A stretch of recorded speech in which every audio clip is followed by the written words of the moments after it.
What's up, friends, colleagues, familiar, all that. Um, yeah, God's Unchained, gang. I don't really know too much about it. I've only been playing it for 2 weeks, free to play. But as you can see here, I'm currently I'm currently third in the world at it. Apparently, yeah, top three mythic. Doubt I'm gonna get to first. These guys seem to have these ranks pretty much unlocked, but yeah, pretty crazy. Only been playing for a couple weeks, and I have the third best rank apparently. So that's cool. Saw it in the title. Hopefully, it will have brought some of you here. So yeah, just gonna be going over the deck. Won't really be like editing or anything like that. Just gonna be talking about the deck a little bit, and then just my thoughts on Gods Unchained in general. Because again, I am quite new to it. So you might be watching this. You might have never heard of Gods Unchained. You don't know what it is. Stick around because hopefully there will be some useful information for you. So yeah, brief introduction again. uh, I play other online card games, stuff like Hearthstone, Magic Arena. I was just, chilling out max, relaxing, all cool, playing one of them. And I was watching a YouTube video in the background and I saw this game advertised. And I think the main selling point from a player's perspective, or at least someone who plays online card games regularly, is that with this game, what you're able to do is combine duplicates of cards that you have, and they then become NFTs.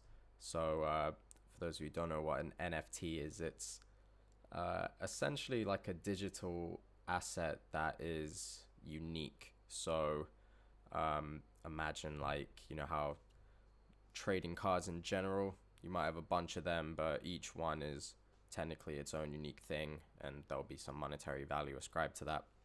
Similarly, that will apply to NFTs created in this game, and there's an online marketplace for them. You can sell your NFT cards for Ethereum, which is pretty cool. Certainly sounded appealing compared to games like Hearthstone and Magic Arena, where you know the cards are just pixels on a screen. Basically, you can't do anything with them, and aside from selling your account, there's no real financial incentive to play those games. Any money you put into those games is just sunk cost. Whereas with this one, at least, it's a prospect to get a little bit of a young moolah baby by playing this game. So yeah, I thought I'd check it out. I literally did 2 weeks ago to the day. And bear in mind, again, I do have experience in other card games. I wasn't expecting too much from the free to play standpoint. I was expecting to, maybe get to like a decent sort of mid rank and then just scrub out.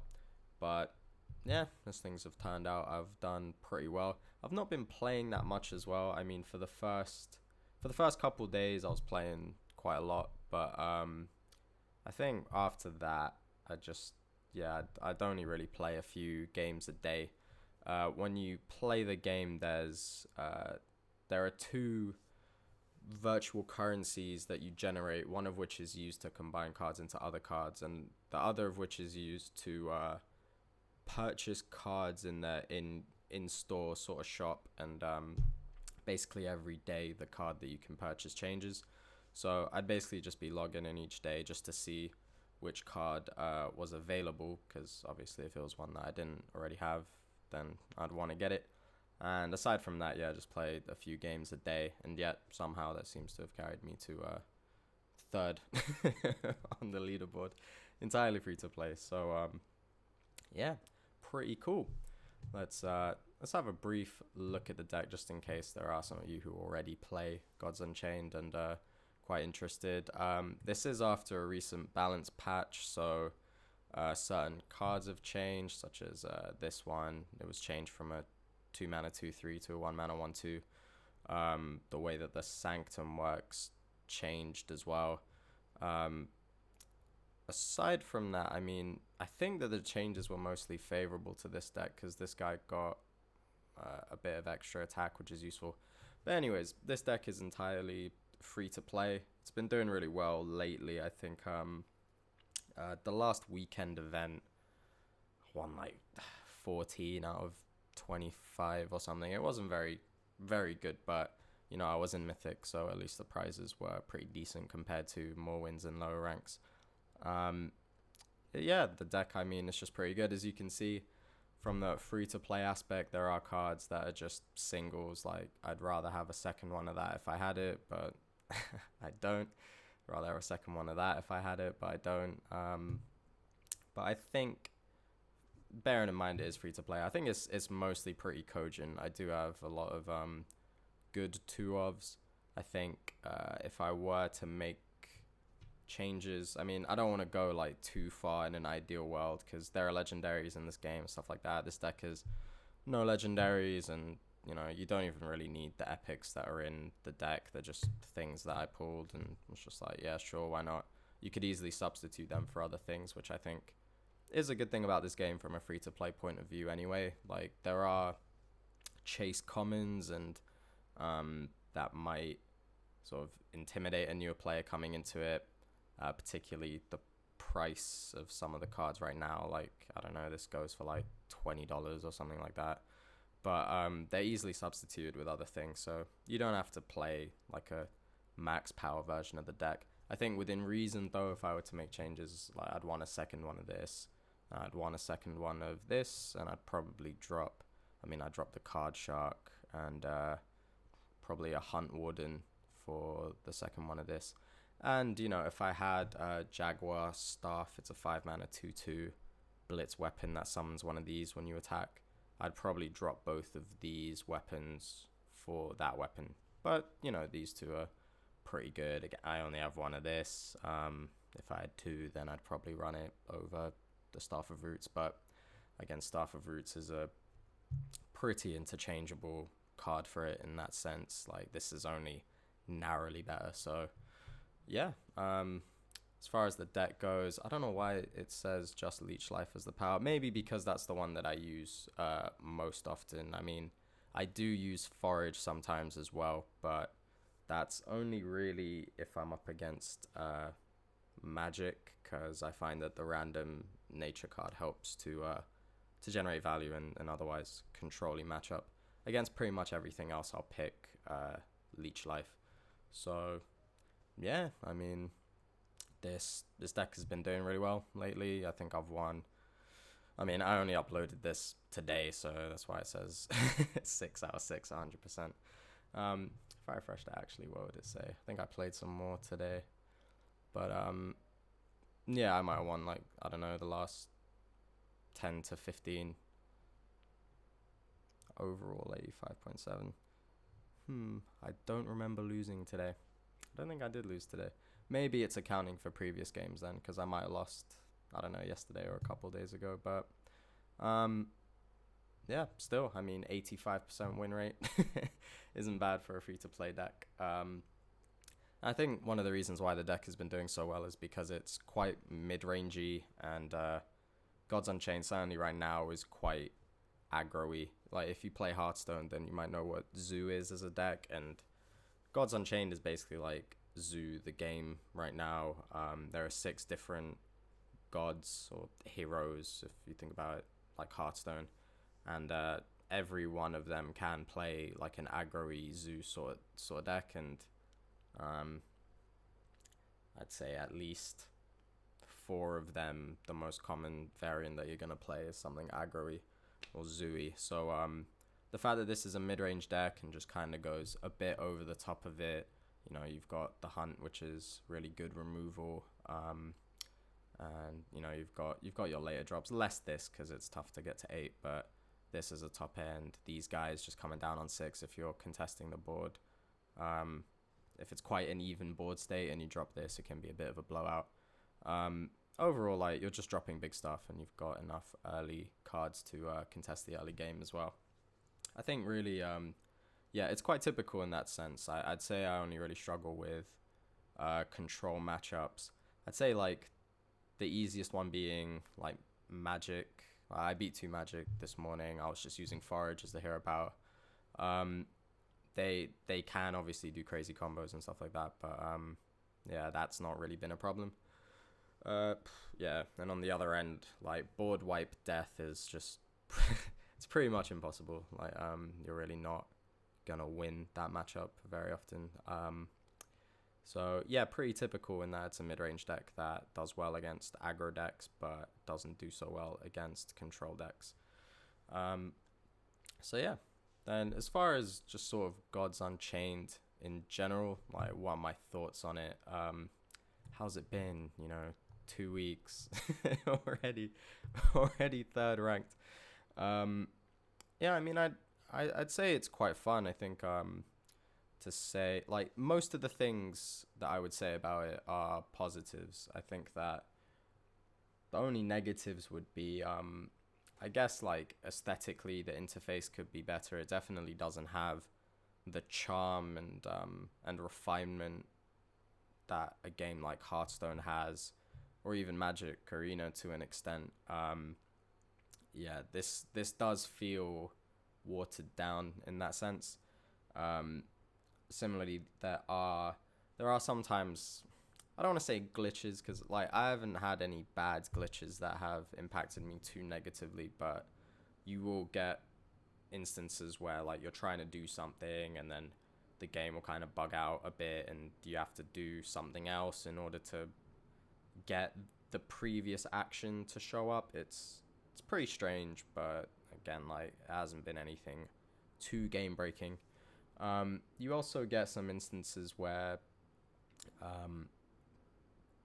it will take a while to queue for a game, and then it will just be like, oh, the opponent disconnected, and then I guess it's treated as like a draw, which is fine because you still get some free XP for just sitting around for a minute or two. But yeah, I think those are all like sort of teething problems in the grand scheme of things, and don't really comment on the game itself. I think the game itself is pretty fun, especially considering that it's early on in its lifespan. I think there's only been a couple of sets. So yeah, I mean it's pretty cool. It's very similar to Hearthstone. It's clearly derivative of Hearthstone, but I think that the things that it does different are pretty interesting. So, for example, with Hearthstone, you have 10 different heroes, and each hero has one hero power. So, 10 heroes, 10 hero powers. Whereas with this game, you have 6 heroes, but each hero has a choice of 4 different hero powers. So at the start of the game, you and your opponent will pair up against each other. You'll see, I'll say God instead of heroes, that's their turn, right? Their term. You'll see their God, they'll see your God, so then you might choose your hero power differently depending on the God that you're up against. For example, as mentioned previously, if I see that I'm up against Magic, I'll be more inclined to pick Forage rather than Leech Life. As you see here, Leech Life just pings a random enemy creature for 2 and heals you for 1. Forage is banish for cards at random from your grave, and if you have no cards in your grave at that point, you add a random nature card to your hand. So yeah, because most of the magics that I've seen are more control oriented, and they don't really commit much to the board in terms of creatures, but they have quite a lot of removal. It just makes sense from my point of view to go the value route instead, and that's been going quite well. The fact that you're able to do that, play different hero powers with the same deck, you're either going to build a deck that is sort of religiously going to play one hero power and only one hero power, really build it around the hero power, or you're going to play a deck that can, maybe use one hero power there and one hero power here, depending on the situation that you're in, which I think is pretty cool. Another thing that's pretty cool is that they have this thing called the Sanctum. So essentially when you're playing out a game, you will accrue a numerical resource called favor, and you gain favor based on doing things in game that are favorable. So attacking face generates favor, making +1 sort of trades generates favor. Like if your creature runs over their creature and your creature doesn't die, then that will generate favor. Things like that. And then over the course of the game, you'll accrue more of that. And the Sanctum will just be like this little box to the side, and it will have 3 cards within it, randomly generated within a pool of cards that can be there. And both you and your opponent will be able to add a card from the Sanctum to your hand by spending the required amount of favor in order to do that. And then after, someone buys something from the Sanctum, the card that was bought will be replaced at the start of the next player's turn. So, yeah, I mean, that's pretty cool. Keeps things interesting, and I think that the recent balance patch where they essentially limited the stuff that was in the Sanctum before. Like, you could get all sorts of stuff. You could get a 1-drop, you could get an 8-drop, you could get pretty much anything in the Sanctum, and it would create a high amount of variance where, you might be playing an aggro deck, but just end up picking like an 8-drop in the Sanctum just because you have enough favor for it and it's convenient for the situation. That might end up swinging the game in a way that probably isn't exactly fair. I think that they wanted to make it a bit more consistent, so they narrowed down what is available in the Sanctum now. It's only going to be like 1, 2s, and 3 drops, I think, within that sort of range, and they're all cards with quite sort of balanced effects. Point is, you're not going to pick anything super swingy off the Sanctum that's going to sort of change the course of the whole game. So I think that that's a pretty good change overall. And yeah, the sort of ways that they've played off the Hearthstone archetype, as it were, I think that it is quite interesting. And so far, yeah, the game's been pretty good. It's been pretty fun and certainly doable from a free to play perspective, as we've seen.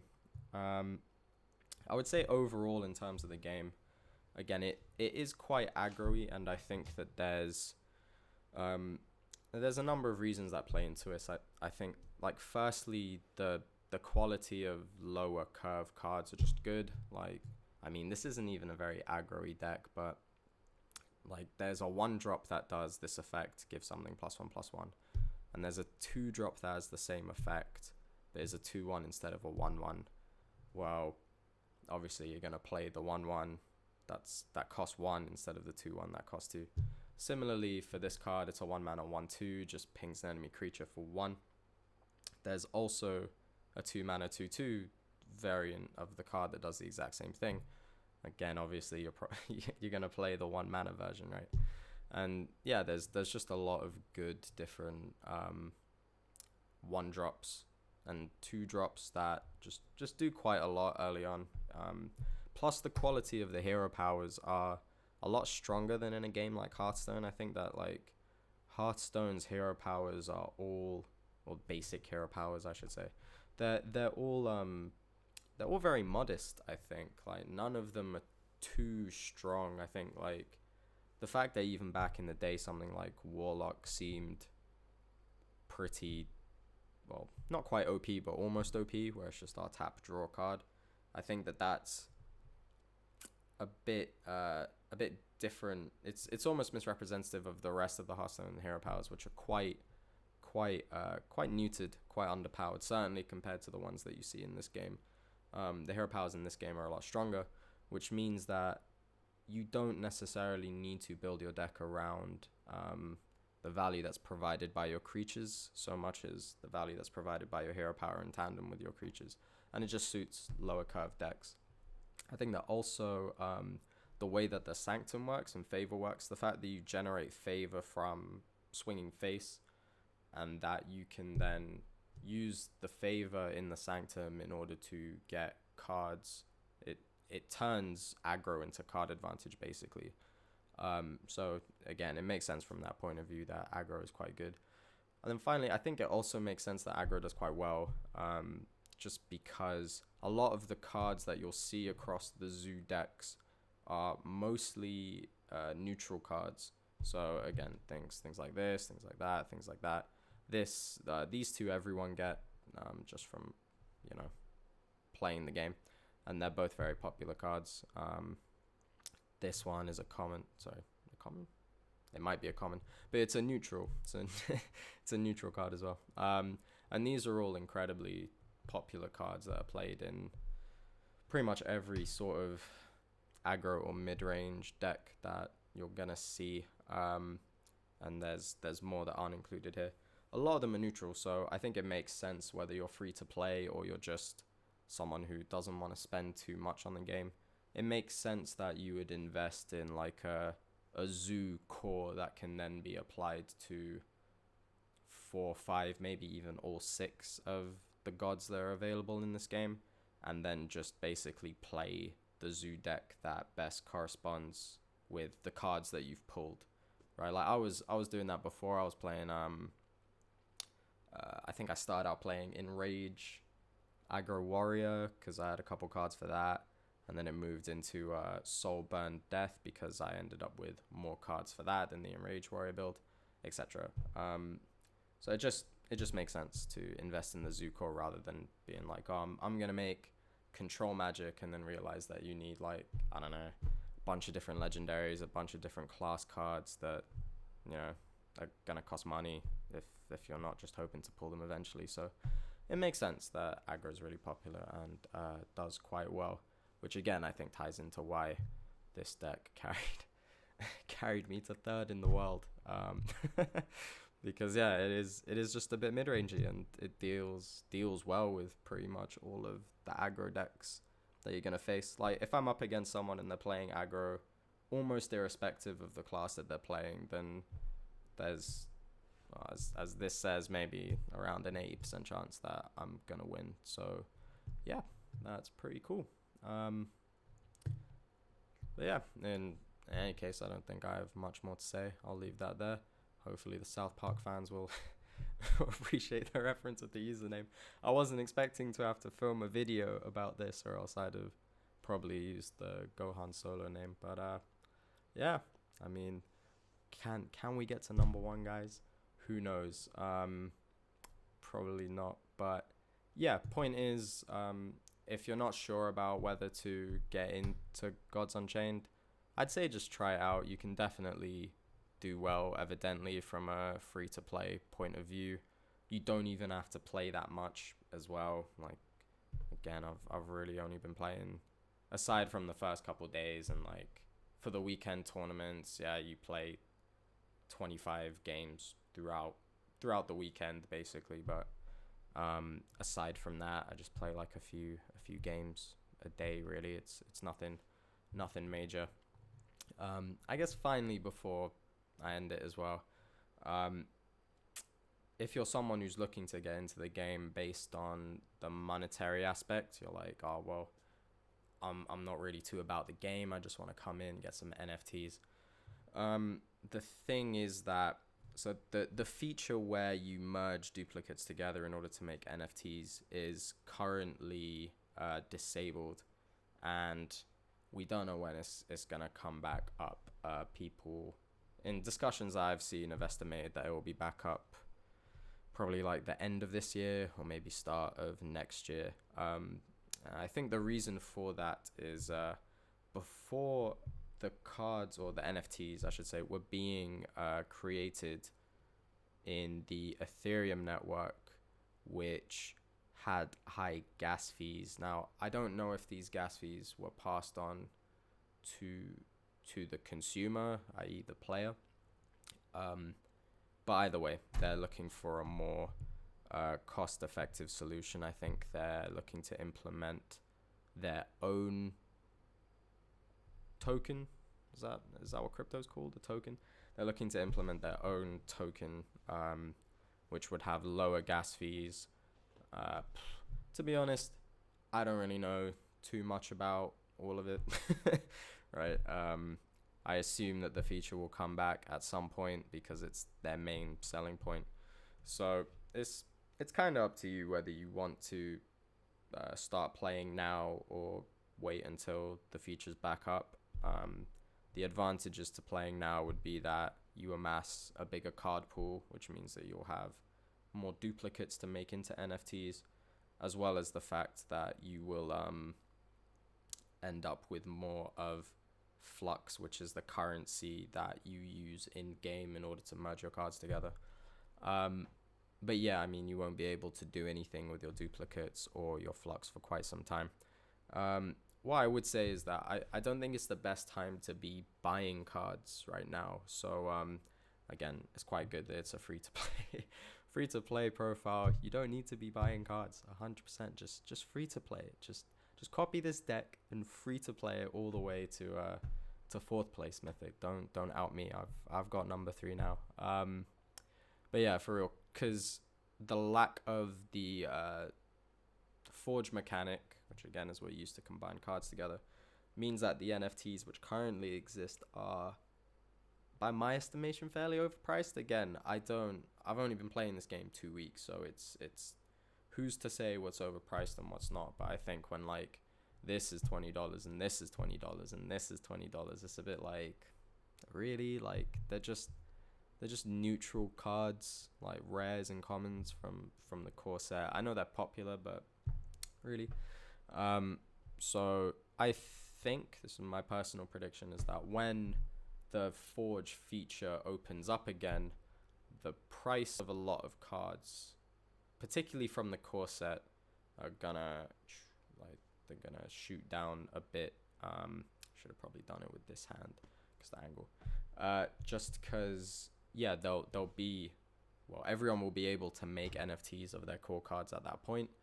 So a lot more are gonna flood the market, whereas now there's definitely a limited supply of those cards available.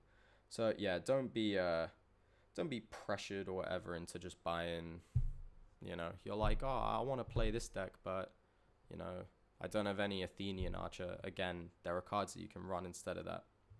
I don't have this. Just run something else instead. I would say definitely approach it more from the free-to-play point of view. I mean, obviously, unless you want to, like, if you want to buy stuff, then buy stuff. Who am I to say? But if you're thinking about it in terms of like, oh yeah, these prices will hold indefinitely, I'd say, yeah, they probably won't. But yeah, cool. That's about it from me. Happy to get to 3rd in the world after 2 weeks. Who knows what I'll do after a month? I might be gravity tier, might be untouchable. But yeah, if you've got any questions, let me know. I don't stream, but I could stream. So if you want to see some Gods Unchained, let me know. But I'm happy to just keep playing it on my own. Doubt I'll do another deck profile unless I either get to number 1, which I'm not going to try to do, because again, the gap between that and that is steeper than the gap between me and, I don't know, page 2. So probably not. Or if I don't know, like do really well in a weekend event, which hasn't happened yet. There have only been 2 I played, so we'll see. But yeah, cool. Thanks for watching. Enjoy the stream of consciousness, no editing, blah blah blah, and enjoy me clicking this button to sign out. Have a good one.